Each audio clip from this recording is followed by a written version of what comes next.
Bonjour, la paracha qu'on lira Be'ezrat Hashem ce Shabbat, parachat Beshalach. Dans notre paracha, on lira Be'ezrat Hashem l'ouverture de la mer et les chants que Béné Israël ils ont chanté avec Moshe Rabbeinu. Dans la Gemara Choulin, page Zayin Amoud Aleph, là-bas on raconte encore une histoire de l'ouverture pas de la mer, d'un fleuve. Avec qui? Là-bas la Gemara raconte que Rabbi Pinchas ben Yair il est parti faire une mitzvah. La mitzvah des Pidyon Shvuim, c'est une mitzvah très importante. Et au moment qu'il est arrivé devant un fleuve qui s'appelait Ginai, le fleuve, il n'a pas voulu s'ouvrir. Et Rabbi Pinchas ben Yair, il lui a dit, Ginai, Ginai, chalok li memecha ve'evor becha. Ginai, Ginai, je t'ordonne de t'ouvrir et je vais traverser. Le fleuve, il lui a répondu, il lui a dit, certes, toi, tu vas faire une mitzvah, mais c'est pas sûr que tu la feras. Moi aussi, en restant comme ça, j'ai fait la mitzvah de Hachem de rester naturel. Moi, c'est sûr que j'ai fait ma mitzvah. Toi, c'est pas sûr que tu la feras. Peut-être tu arriveras là-bas, et ils vont pas accepter. Alors, pourquoi tu veux que je change ma nature? C'est pas sûr qu'est-ce que tu vas faire. Et il lui a dit, Rabbi Pinchas ben Yair, Imen ata cholek li memecha, gozrani alecha shelo ya'avru becha ma'im le'olam. Si tu m'ouvres pas et je puisse je vais traverser, je vais te maudire. Il a eu peur et il s'est ouvert. Il a traversé, le fleuve il s'est fermé. Et Rabbi Pinchas ben Yair, il a vu que de l'autre côté, il y a un juif qui voulait traverser, mais il avait des blés pour faire les matzot de Pessah. Et si les blés des matzot de Pessah, ils touchent l'eau, il devient humide, ils ne sont pas cachers. Alors Rabbi Pinchas ben Yair, il a dit au fleuve, ouvre encore. Il est en train de faire une mitzvah, ce juif. Alors je t'ordonne de t'ouvrir pour qu'il puisse traverser. Il s'est ouvert une deuxième fois. Au moment que les Juifs arrivent, le lac il s'est fermé.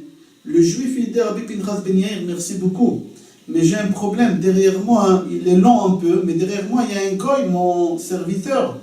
Après, qu'est-ce qu'il va dire? Qu'on change la nature pour nous, mais pour eux, on les laisse tomber quand on n'a pas besoin d'eux. Fais quelque chose. Et là, Rabbi Pinchas ben Yair, il a dit au fleuve, ouvre-toi. Qu'ils ne disent pas que les Juifs ils se conduisent comme ça. Tout de suite, le fleuve il s'est ouvert une troisième fois. Là-bas, la Gemara dit, Amar Rav Yosef, combien il est grand, c'est Rabbi Pinchas ben Yair. Comme Moshe Rabbeinu et tous les Juifs qui étaient avec lui.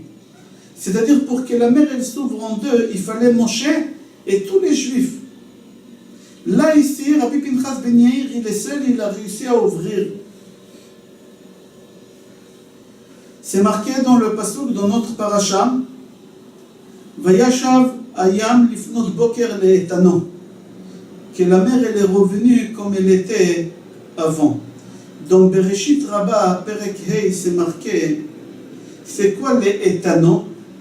Litnao. Litnao à condition. Quelle condition?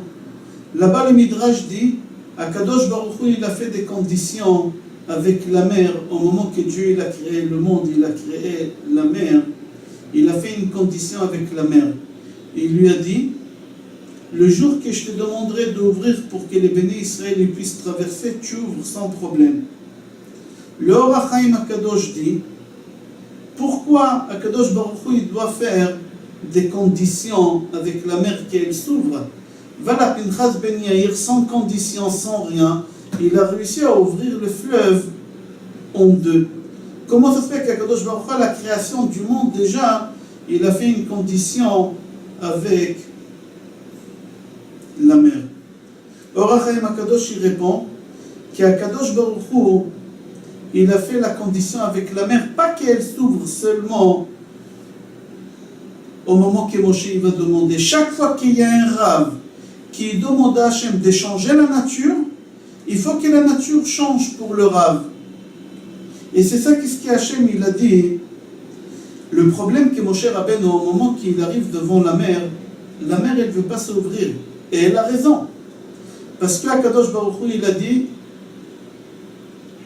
à toute la nature du monde d'échanger la nature seulement pour ceux qui ont étudié la Torah. Moshe Rabbeinu, il n'a pas ramené encore la Torah. Moshe Rabbeinu, il n'a pas étudié encore la Torah. Alors il n'a pas encore la force que la mer, elle s'ouvre pour lui. Au moment que Moshe Rabbeinu, il arrive devant la mer, Moshe, il demande à la mer de s'ouvrir. La mer, elle dit à Moshe Rabbeinu, je ne t'écoute pas. Moi, j'ai été créé avant toi. Toi, tu as été créé après. Moi, j'ai été créé mardi, toi, tu as été créé vendredi. Qu'est-ce qui se passe? Nitrakam Akadosh Baruch Hu veolich yemino liyemin Moshe Rabbeinu. Akadosh Baruch Hu, il a changé la droite, la main de Moshe, avec sa main à lui-même. Akadosh Baruch Hu, qui viachol, il a mis sa main dans la main de Moshe. Et Moshe Rabbeinu, il a montré sa main à la mer. Il a montré sa main droite à la mer. Il a montré qu'il a la Torah en lui. Comme c'est marqué, Mi'imino esh dat lamo. Donc, Dvarim Perek Lamed Gimel, c'est marqué Mi'imino esh dat lamo. La mère, quand elle a vu que Moshe, il a la Torah en lui, tout de suite, elle a respecté la condition qu'Hachem lui a fait à la création du monde. Et elle s'est ouverte et Béné Israël, ils ont pu traverser. Chez Pinchas Ben Yair, Rabbi Pinchas Ben Yair, le fleuve aussi, il n'a pas voulu s'ouvrir. Mais Rabbi Pinchas Ben Yair, il a montré au fleuve qu'Akadosh Baruch Hu, il lui a montré le shtar, ce contrat qu'Akadosh Baruch Hu, il a fait à la création du monde, à toute la nature qu'elle se transforme pour quelqu'un qui étudie la Torah. Et Rabbi Pinchas Ben Yair, il lui a dit, moi j'ai étudié la Torah, j'ai la Torah en moi. Alors tu dois te transformer. Et c'est pour ça le fleuve, il a eu peur, il s'est transformé, il s'est ouvert pour Rabbi Pinchas Ben Yair. Dans Midrash Shir Hashirim Rabbah, Perek Aleph Pasuk Nun Hei, c'est marqué qu'il y a un Égyptien, il a dit, au moment que les chevaux, ils ont fait courir les Égyptiens vers la mer, il y a un Égyptien qui a dit à son cheval, hier, moi je t'ai tiré vers le Nil pour que tu bois de l'eau, et tu ne voulais pas me suivre. Maintenant, c'est toi que tu me fais noyer dans la mer. Comme ça se marquait dans Midrash Shir Hashirim. Donc, Marasota Pajud Aleph Amoud Bet, c'est marqué qu'au moment que Paro, il a ordonné de jeter tous les enfants juifs dans le fleuve, qu'est-ce qu'ils ont fait? Les femmes, les mères juives, ils ont parti dans les champs et ils ont fait accoucher leurs enfants dans les champs, comme c'est marqué Tachat Tapuach. Et les Égyptiens, ils venaient là-bas dans les champs pour tuer les enfants. Mais les enfants juifs qui venaient de naître, ils avaient un miracle qui se faisait absorber, avaler par la terre. Et les Égyptiens, ils ramenaient des taureaux pour labourer la terre, pour les faire sortir, comme c'est marqué Al Gabi Charshu Chorshim et Erichu le Ma'anitam. Al Gabi Charshu Chorshim et Erichu le Ma'anitam. C'est-à-dire quoi Erichu le Ma'anitam? On va expliquer. Après que les Égyptiens ils partaient, ils voyaient que la terre elle a avalé les bébés juifs. Les Égyptiens ils partaient, les Juifs ils sortaient. Ils sortaient comme la pelouse, comme c'est marqué. Revava ketzemach hasadeh netatir. C'est marqué dans Yecheskel, Perek Tetzain, Pasuk Zain. Revava ketzemach hasadeh netatir. Qui Akadosh Baruch Hu, il s'est conduit avec nous comme il s'est conduit avec la verdure. Il nous a fait pousser de la terre. Qu'est-ce qui est étonnant? Que les Égyptiens, ils viennent tuer les bébés juifs et face à leurs yeux, ils voient que les bébés juifs se font avaler par la terre, qu'ils se sont enterrés vivants et par miracle ils ressortent. Qu'est-ce qu'ils ont fait les Égyptiens? C'est marqué dans le Midrash. Ils ont parti ramener des taureaux pour labourer la terre, et pas n'importe comment. Ils ont dit, les Juifs peut-être ils se sont fait avaler par la terre à peu près à 50 cm ou à 80 cm, pour ne pas les rater. Au moment qu'ils labouraient la terre, ils ramenaient des lames profondes, jusqu'à 1 mètre de profondeur, pour labourer la terre et tuer les bébés. La méchanceté de ces goïms là, vous voyez qu'Akadosh Baruch Hu il fait des miracles. Akadosh Baruch Hu, il les fait rentrer dans la terre. Et vous, qu'est-ce que vous faites?